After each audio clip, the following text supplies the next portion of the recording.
kalian yang mau-mau aja. Cara bergabungnya juga gampang sekali, Wak. Kalian tinggal langsung masuk ke halaman channel YouTube Nadia Omara, lalu klik tombol join atau gabung.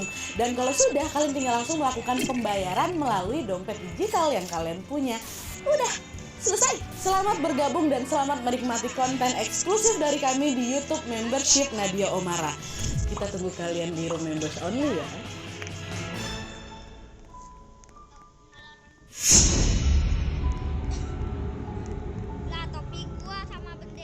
Oke, Wak, jadi kisah yang aku sampaikan malam ini dikirim sama Wak kita yang namanya Irfan dari Sulawesi Selatan. Halo Irfan. Nah, jadi Wak, pengalaman yang dialami sama Irfan ini terjadi pada saat dia masih kelas A3 SMP di sebuah sekolah negeri di salah satu kabupaten yang ada di Sulawesi Selatan. Dan FYI, pada saat mengirimkan kisah ini Irfan udah kuliah, Wak. Kita doakan sama-sama semoga studinya Irfan lancar-lancar aja ya. Nah, lanjut lagi. Jadi nih ceritanya, pada saat itu Irfan ini baru saja selesai ujian kenaikan kelas dan akan segera berganti ke semester baru kan. Nah, karena udah mau ganti semester baru ini, Wak, sesuai peraturan sekolahnya si Irfan, seluruh siswa-siswi diwajibkan meminjam buku paket ya. Buku paket yang akan digunakan selama semester depan. Nah, buku paket ini bisa didapat di perpustakaan sekolah. Jadi kalau misalnya udah mau ngambil buku paket yang baru, buku paket yang sebelumnya dikembalikan dulu, baru ambil yang baru lagi. Kayak gitu peraturannya memang. Nah, pengembalian dan peminjaman buku paket ini, Wak, dijadwalkan tuh per kelas ya. Misalnya hari ini kelas ini, besok kelas ini, 3 kelas ini kayak gitu, supaya gak numpuk kali di perpus ya kan. Nah, tapi pada saat tiba giliran jadwal kelasnya Irfan, ternyata Irfan sama salah satu temannya yang kita sebut aja namanya Riko malah gak masuk sekolah, Wah. Absen mereka entah karena sakit atau memang ada kepentingan apa, gak masuklah nih mereka berdua nih. Nah, oleh karena itu Irfan sama Riko ini baru bisa meminjam buku paket ke perpustakaannya pada besok harinya menyusul. Ada tuh singkat cerita, Irfan dan Riko pun sepakat untuk berangkat ke perpustakaan lebih pagi, Wak, supaya gak ngantri, karena kan besoknya udah masuk jadwal kelas lain juga kan. Bahkan saking paginya, Wak, jam 5:30 pagi kami udah sampai di sekolah tuh. Nah, pada saat nyampe sekolah, suasana sekolah masih sangat sepi dan juga perpustakaan masih dalam keadaan terkunci. Akhirnya selagi menunggu Bu Ajeng datang, Bu Ajeng nih guru piket yang memang menjaga perpus, Irfan sama Riko ini pun duduk berdua lah di depan perpustakaan gitu sambil ngobrol-ngobrol ringan. Waktu itu niat aku iseng aja, Nadia, aku nyeletuk lah, kata si Irfan kan, apa Riko, kok tahu nggak di dalam perpus itu ya, tepat di atas rak buku bagian belakang ada loh lukisan perempuan misterius. Seram kali dia, tatapan matanya kosong. Iseng aja aku ngomong kayak gitu biar ada obrolan yang agak gimana gitu kan, kata si Irfan. Nah, mendengar celetukan Irfan, Wak, tanpa diduga-duga Riko temannya ini malah menjawab dengan serius. Riko bilang, aku tahu kok siapa perempuan itu, Wak. Sebenarnya dia meninggal bunuh diri loh di tempat ini, kata si Riko. Mak, jawab serius, Wak. Jangan bercanda kok, Riko, itu cuma mitos saja tuhnya, kata si Irfan. Gak percaya si Irfan. Aku gak bercanda, Wak. Mama aku tuh alumni sekolah sini loh. Mamaku sendiri yang bilang kalau lukisan itu udah ada sejak lama, dan perempuan yang ada dalam lukisan itu dulunya adalah siswi di tahun 1997, satu angkatan sama mamaku, kata dia. Oh, mamaku juga yang bilang kalau perempuan tuh meninggal bunuh diri, Wak.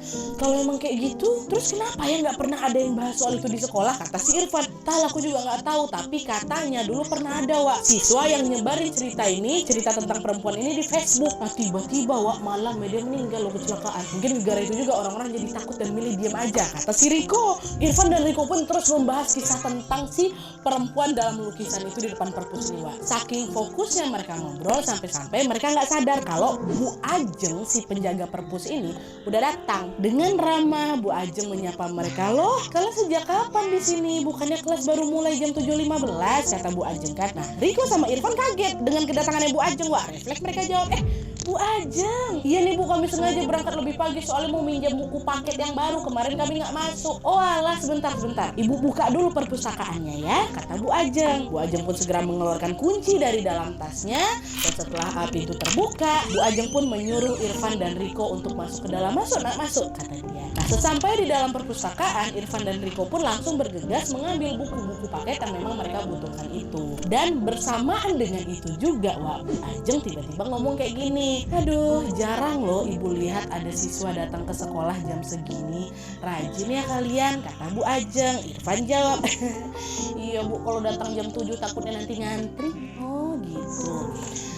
Dulu ada juga loh murid yang selalu datang pagi-pagi kayak gini, tapi udah lama, sekitar tahun 1997. Dia dulu sahabat dekatnya ibu, kata Bu Ajeng kayak gitu. 97.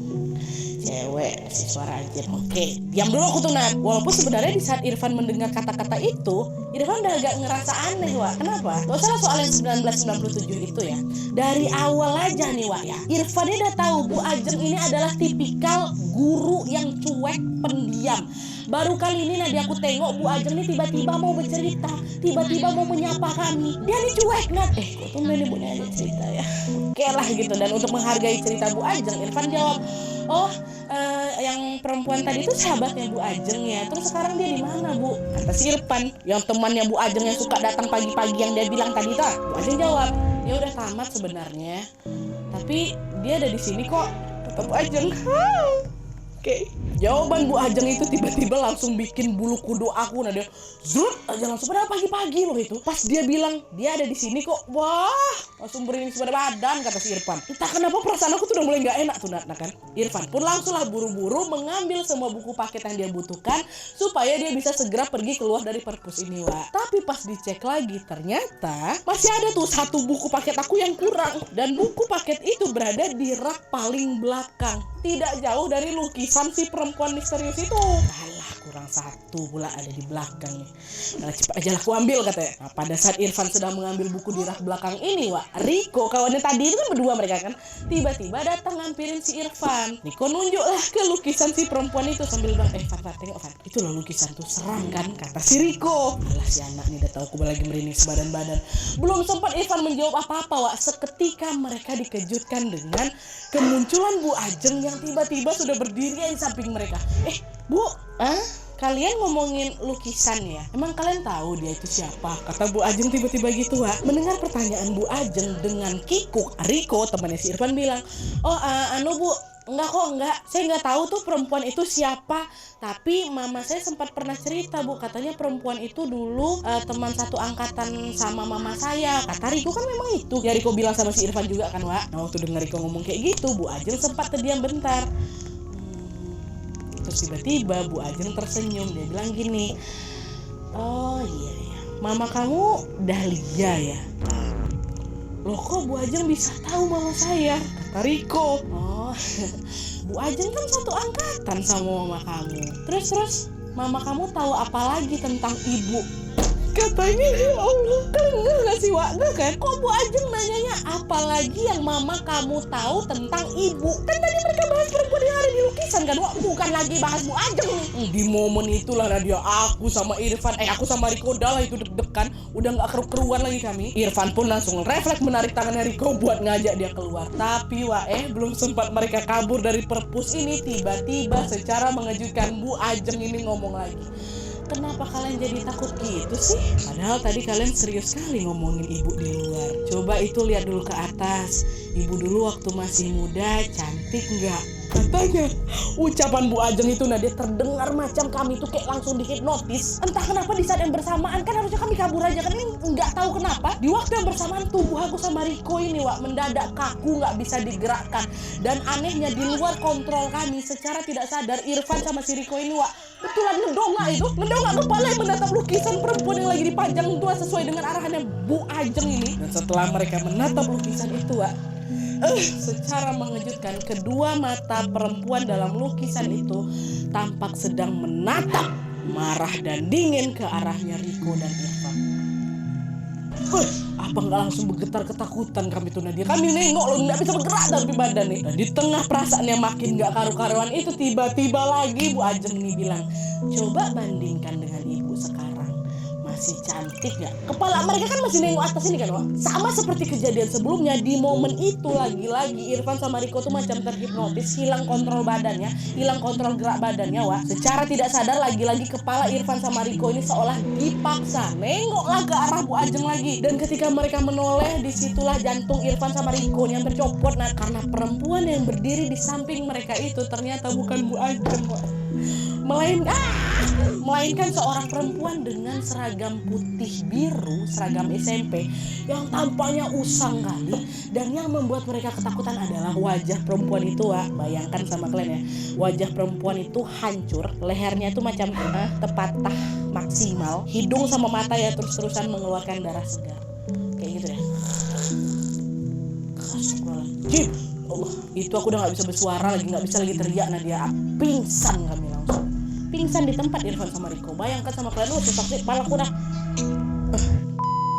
Nah udah nih kan, entah apa yang terjadi setelah Irfan ini pingsan, Wak. Yang jelas ketika sadar, Irfan ini sudah berada di ruang UKS. Dia tengoklah ke sebelah, Riko juga terbaring di samping dia. Pingsan juga kan si Riko nih kan. Dan selain itu, Wak, di sana juga ada beberapa siswa anggota PMR dan juga Pak Guru yang sedang menjaga mereka di UKS. Melihat Irfan yang sudah sadar, Pak Guru ini siapa namanya?